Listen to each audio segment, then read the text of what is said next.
And this is going to be a very interesting topic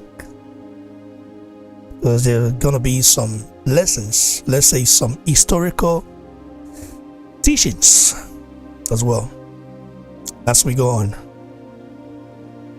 Let's take a look at the video and then proceed. And we love you as a brother, and we love and respect you as a boxer, and we stand with you through thick and thin. But I wanted to ask you about the Africa trip. Why did you go, and also what you learned?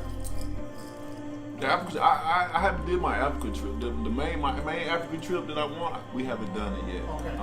The coronavirus got involved, and another one, another situation allowed us to not doing this main one. So I got one that I want to do. That I'm gonna be traveling. I'm gonna do different tours. I think I'm gonna hit like 4 cities out there and stuff. So, but I ain't done that one yet. That's gonna be the main one that I want to do. But once I do it, I come back on the show and I tell you my whole experience about it. Going back to see my tribe. I'm on the Edu. My tribe is the Edu tribe. You know what I'm saying? Is that the Nigerian region? Yes, yes. And I want to go back and learn a little bit more about my culture and different things as information unfolds with me and I obtain that knowledge. And I want to really see, my culture, and go back to the ancestors and learn a lot of different things. We all have different things that we're connected to and that we may not even know nothing about, and I love just being able to go back and research my roots and get deeply involved in there and see what my tribe, my tribe, even with the Edu people, they are warriors, stone cold warriors. We wear masks and we do a lot of royalty things, have royal ceremonies and stuff like that. So it's not a coincidence that I wear a mask at my in my events and stuff like that. It's just paying a tribute to my ancestors and my tribe, So shout out to all the Edu people out there, baby. The king is coming home soon. I just gotta handle some business. The champ is a Niger boy. Yeah, man. Yeah, man. Guys, you heard it from Deontay the Bronze Bomba Wada, aka the Asuru II. Asuru was a warrior who fought the British imperialists in 1897. There's him right here in this picture. And he did kick a lot of asses, a lot of British soldiers, military asses. One man was able to withstand the might of Britain, alongside with some other African soldiers who joined the British, army, the British Imperial Army, to destroy the Great Benin Kingdom. I like the fact that Wada is admitting his roots and wants to connect with his roots. I will say Obokian to Deontay Wada. Of course, I've always known him to be a Pan-Africanist. Just that, as a man, as a person who was born and bred in Nigeria, I feel like Wada's pride, was not what it's supposed to be. But after listening to some of the things he had to say, especially regarding the treatment in America, how the original people in America, original men in America, or original people in America are getting discriminated against through and through. We see that. We saw that with George Floyd. And I sympathize with a lot of our brothers there. Because I wish sometimes they can embrace their root.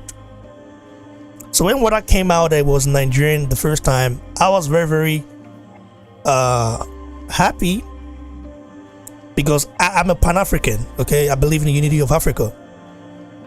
And I don't believe in division. And I have to say kudos to Deontay Wada for identifying with his roots. Edo boy, we are do pataki away him.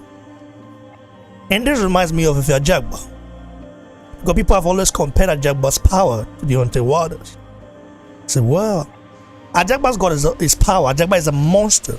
Wilder is a monster as well. The right hand of Deontay Wilder is not to be toyed with. Of course, I watched a press conference. Tyson Fury tends to be having the upper edge now. He outtalked Wilder and his team and his trainer as well. Tends to be having the upper hand. But I don't believe you mean that Deontay Wilder is going to come in with a different game plan. And I'm backing Deontay Wilder to win. Not because he's Nigerian, but because Tyson Fury played us. He played us, he used us, he led us on. And yeah. So as I was saying regarding the Edoid people. In the Edoid family, you've got lots of ethnic groups in it who now identify as different ethnic groups. You've got the Robos, the Sokos. You got the Edo, which I belong to, or Benin. You got the Yesakon, you got the Ora, Emai, Luleha, Esan. Okmela North, Ibie, Ate, Ewan, Ikpeshi, Ibilo, Dagbala, Ayegule, Somorika, Akuku, Okbe, Erua, Degema Agene, Ekbe Atisa. These are all Edoid people. They all have their ancestry to the Benin, to the ancient city of Benin. Because I still remember the history of the Robos, how they migrated from Benin Empire at that time and formed a different dialect. What's unique about Nigeria is that Nigeria is unique with so many tribes. We are all family. We are all connected in different ways. From the Yorubas, the Edos, or the Benins, to the Robos, to the Igbos, to the Igalas, to the Ibira, to the Nupe, to the Fulanis and Hausas. Of course, the southern Nigeria is more connected. But in southern Nigeria, there were a lot of powerful kingdoms. The Benin Empire being the most recognized of all. And by the way, Benin City remained the oldest city in Nigeria. It's the oldest city in Nigeria. And it's a city that goes way, way back. And looking at it right here, you can see the list of oldest continuously inhabited cities in the globe. Africa, northern and the Horn of Africa. Of course, you got the Luso, looking at ancient Egypt. Let's go to sub-Saharan Africa. Sub-Saharan Africa, you see right here, Benin City, the Kingdom of Benin, Nigeria. Then you have Ife, Ocean State. You have Zanzibar, Swahili Coast, Tanzania. You have the Walata Ghana Empire, now present-day Mauritania. You have the Sofala, the Swahili Coast in Mozambique, the Pate. So like I told you, I know my history. And Benin City being the oldest city in Nigeria, that really certified everything. By the way, I have to say though, the reason why I have more respect for Deontay Wilder more than I did before is because now that I know that he is from the great Benin Kingdom, it means his forefathers, his lineage are all warriors.